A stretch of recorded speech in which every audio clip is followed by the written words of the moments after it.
We willen kinderen graag een extra beweegmoment aanbieden in de vakantie. En we willen graag de vereniging een kans geven om zichzelf te presenteren.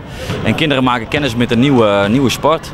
Nou, je ziet bijvoorbeeld dat we zelfverdediging belangrijk vinden en wat onder de kinderen nog niet echt bekend is. En we hebben boven de judo en daar kunnen kinderen judoën.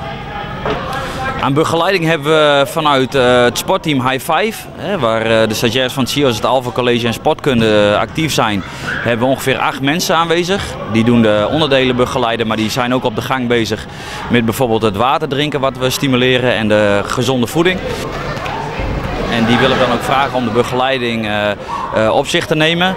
We kunnen niet bij de allerjongste jeugd echt een 1-op-1 begeleiding geven, want daar hebben we gewoon te weinig handjes en voetjes voor. Vandaar dat we vragen of de ouders bij de kinderen van groep 1 en 2 toch even een stukje begeleiding op zich willen nemen.